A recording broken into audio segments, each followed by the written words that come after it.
Na questão seguinte, como o professor Jonaldo falou no início da aula, nós vamos ter uma conversa pequena, retirada do site História Digital. Anote aí, já falei, terminar a aula, direto para o computador, não vá só no Face, não vá só também no Twitter, não vá só no final do Orkut, como muitas pessoas falam, mas nós temos que também procurar na internet não só a diversão, mas também algo benéfico em relação aos nossos estudos. E no site História Digital nós temos uma série de questões comentadas sobre as análises do Enem, ano a ano, isso diretamente nas ciências humanas. Lembremos que a história, a geografia, a filosofia e a sociologia estão reunidas no que nós chamamos ciências humanas. Então é muito difícil chegarmos numa prova do Enem e nos perguntarmos, mas professor Tales, as questões são de quê? São história, geografia, filosofia, sociologia. Elas podem abarcar todas as disciplinas numa única disciplina. Pode pegar gráficos e matemática, jogar numa questão de história. Pode pegar o aumento, como nós iremos falar depois, um pouco na frente, dos evangélicos em nosso país, dos protestantes, e fazer uma referência também a um quadro geométrico, situações do tipo, dentro de uma questão. Então, nada é impossível nesse sentido, tudo é possível, mas continuemos na TV União e nada de mudar de canal, tá ok? Mas voltemos para o texto para que a gente compreenda melhor. Mas o que são competências e habilidades? As competências e habilidades foram inseridas nos Parâmetros Curriculares Nacionais, PCNs, em 1997, cuja proposta é propiciar subsídios à elaboração e reelaboração do currículo, apresentando ideias do que se quer ensinar, como se quer ensinar e para que se quer ensinar. Sobre o termo no site Centro de Referência Educacional, encontrei uma definição do professor Vasco Moreto. Segundo ele, as habilidades estão associadas ao saber fazer, ação física ou mental que indica a capacidade adquirida. Assim, identificar variáveis, compreender fenômenos, relacionar informações, analisar situações problema, sintetizar, julgar, correlacionar e manipular são exemplos de habilidades.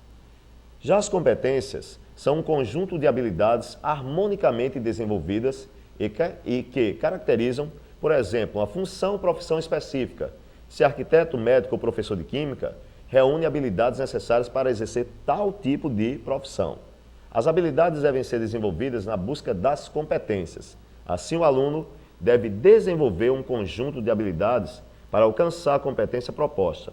E isto está fundamentado em um processo de ensino-aprendizagem que prima não pela decoreba de fatos e datas, mas sim pelo raciocínio e pela contextualização. Como falei, tirado do site História Digital. Nós temos aqui um pequeno gráfico, bem interessante, Jonathan, dá uma passada para cá, que nos mostra um pouco como nós temos a ideia das competências, habilidades, o exercício do ensino, a ideia da compreensão do que é o Enem. Então, é muito estranho, muitas vezes sou questionado em sala, quando eu faço minhas pontes entre passado e presente, como nós veremos na próxima questão. Porém, nós nos perdemos muitas vezes porque parece aquele comercial de um carro recente, de uma marca japonesa, que diz, às vezes, nós não estamos preparados para isso. Queremos tudo, mas não temos tanta habilidade. Mas, Jonaldo, nós estamos aqui para isso. Não apenas para dar uma aula, mas para fazer exatamente de você um aluno, de você um aprovado na prova da UFRN e também no próprio SISU através do Enem. Vamos observar o gráfico mais uma vez para que a gente tenha uma compreensão.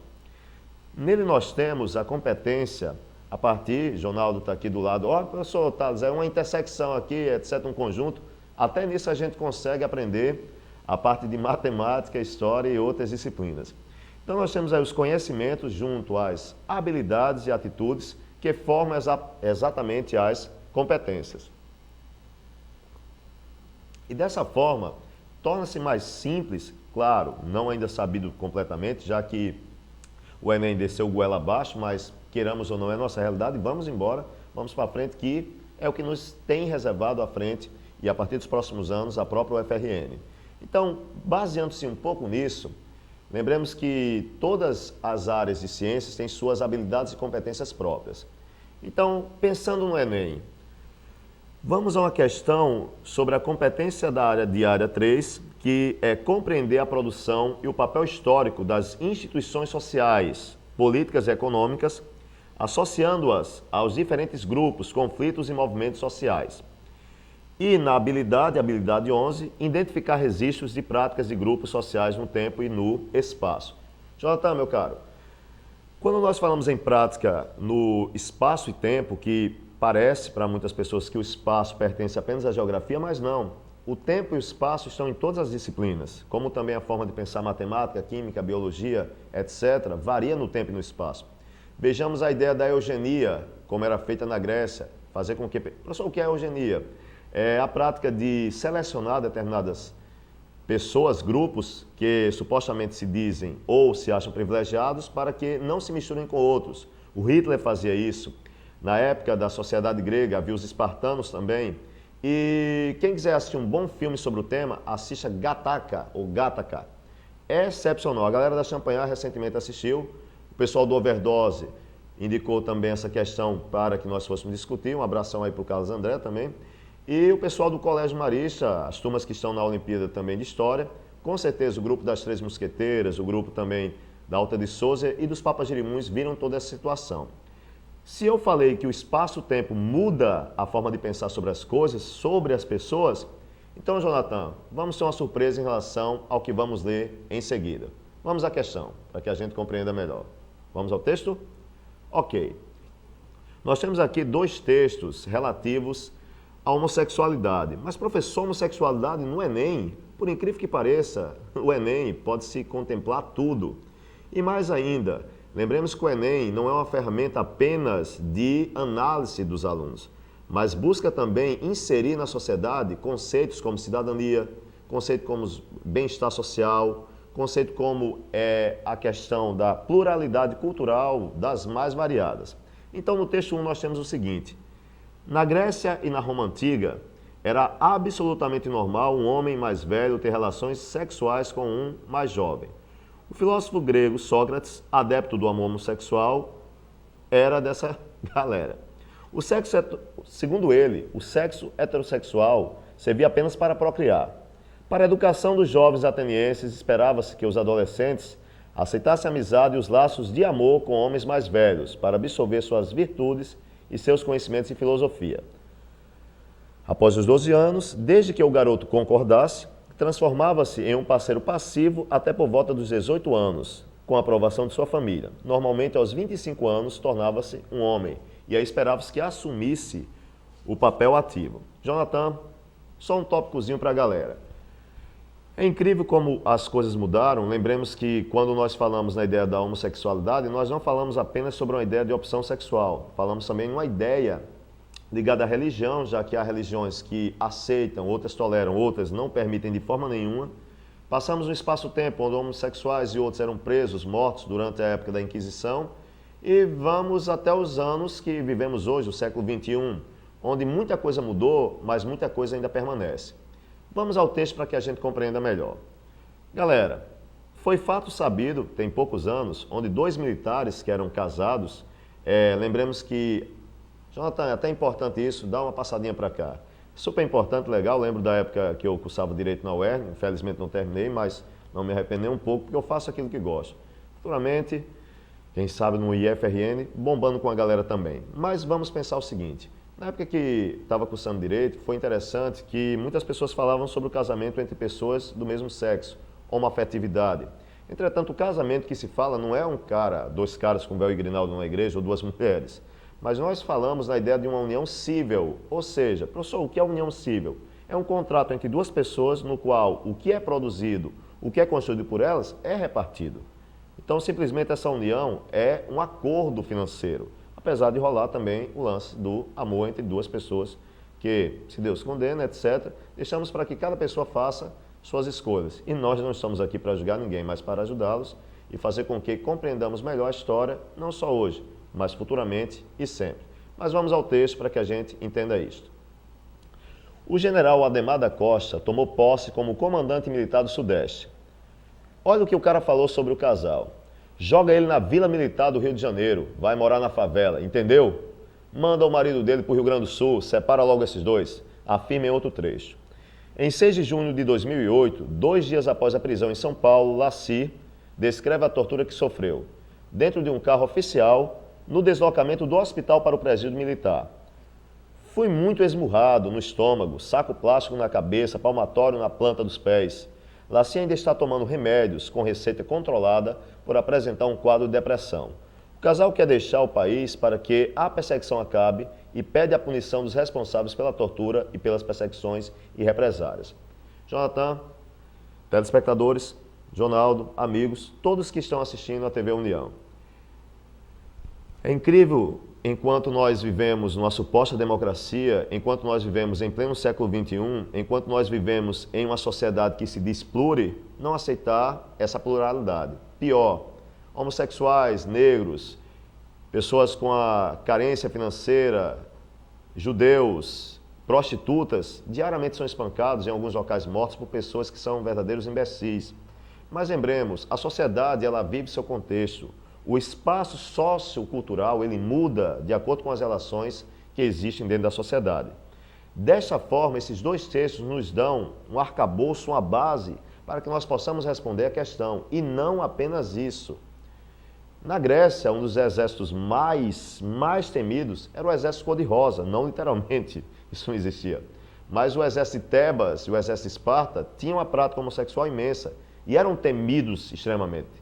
E até, em alguns momentos, incentivava-se a questão dos casais irem para a guerra, porque o cara iria ver o outro lá sendo esmurrado e iria defender, pô, vou deixar isso ocorrer. Mas vamos à questão, são duas relativas à mesma ideia do texto, ou melhor, perdão, dos textos. E isso também pode ocorrer no Enem, porque o Enem às vezes pega o mesmo texto, a mesma imagem, o jornal está aqui do lado para daqui a pouco com certeza comprovar isso, e daí em diante ele coloca o quê? Coloca 2, 3 questões sobre o mesmo texto, sobre os mesmos textos. Então vamos às questões para que a gente compreenda bem direitinho, ok? Vamos lá. Nós temos aqui o seguinte texto. A virilidade, a coragem e a honradez são marcas de um bom militar. O caso narrado no texto 1. Olha como foi a pergunta. A virilidade, ou seja, a força, a destreza. A coragem, um cara que é do exército não vai simplesmente borrar nas calças. E a honradez, a honra acima de tudo, seja homem, mulher, professor de geografia como Joslão, um amigo meu, coisa do tipo, mas deixa para lá que isso não é tão importante. E são casos importantíssimos do que nós temos em relação à questão militar. Desta forma, nós temos na letra A o seguinte. O texto prova que a homossexualidade era uma regra na sociedade grega antiga. Inclusive, em Esparta, a participação de heterossexuais não era aceita nas fileiras guerreiras. Turma, se nós voltarmos ao texto, isso é altamente falso. Por quê? Porque diz que o jovem tem a opção de ser educado ou não em Atenas. Com certeza isso havia nas outras cidades-estados. Lembremos que cidades-estados eram chamadas hipólis na Grécia e eram cidades autônomas, livres. B. Demonstra que a homossexualidade varia no tempo e no espaço, sendo incluída, ora aceita, ora rejeitada na Grécia, era praticada e na atualidade combatida. Quando eu falo combatida, lembremos, há vários grupos que vão às ruas, se manifestam, etc. E o interessante é que em São Paulo a marcha gay, ano a ano, ou melhor, LGBT, leis lésbicas, bissexuais e transexuais, a galera todinha, ganha muito mais espaço. Se liguem que isso não é impossível também de ser cobrado na prova do Enem. C. De acordo com o texto, os homossexuais eram os mais aptos à sociedade. Já os heterossexuais sofriam inclusive preconceitos e perseguições na antiguidade. Em nenhum momento o texto falou sobre isso. E notem que as perguntas e as alternativas elas possuem o mesmo tamanho, coisa que o vestibular nem sempre condiz. Mas no Enem fazem questão para que a gente não tenha tanta confusão, tipo, tal alternativa é maior, então está correta, ou é menor, está errada. E a letra D para concluir e irmos à resposta. A homossexualidade levava os homens à devassidão, um dos motivos que os gregos nunca conseguiram formar o império e que os romanos caíram. Pelo amor de Deus. Jonathan, volta para cá. É incrível isso, os gregos não conseguiram o império, mas até hoje o pensamento filosófico grego coexiste com a gente, o Tales, meu xará de Mileto, meu xará, eu não dele. Os próprios pensadores, Platão, etc., nos legaram 1000 coisas. Não tiveram um império no sentido literal territorial, mas formaram um dos maiores legados que existem, que é a cultura. Os romanos fizeram um império, havia a prática da homossexualidade, inclusive, entre os imperadores. Diziam que o Júlio César, não imperador, mas entre aspas, imperador, teria dito ou ouvido dos outros que era homem de todas as mulheres do império e homem de todos os soldados e mulher de todos. Fiz uma maior confusão. Mas vocês entenderam, ele gostava de meninos, como diria lá a galera do Legião Urbana. Mas vamos à resposta para que a gente compreenda melhor. Vamos lá, Jonathan? Turma, a resposta é exatamente a questão da letra B, que demonstra a homossexualidade que varia no tempo e no espaço, sendo incluída, ora aceita, ora rejeitada, na atualidade, inclusive combatida. Ainda um comentário para que a gente continue aí na resposta que está colocada na tela, é que nós devemos lembrar, turma, que quando nós pegamos isso, poderia ter sido cobrado, inclusive, Jonathan, pega aqui, para que a gente continue essa questão. Pode ser colocado até na Idade Média, os homossexuais eram perseguidos. Os samurais tinham também o ato da homossexualidade e até na sociedade indígena havia tribos que praticavam tal ato. Então passa por um julgamento cultural, até hoje, saindo da história, já que nós não estamos aqui para nos limitar a datas, fatos. A biologia ainda contesta se é hereditário, se é genético, se é exatamente cultural ou não. Mas o que sabe é o seguinte, isso aí vamos deixar para que o tempo responda e não a gente. O importante é que a gente entenda bem direitinho essa situação.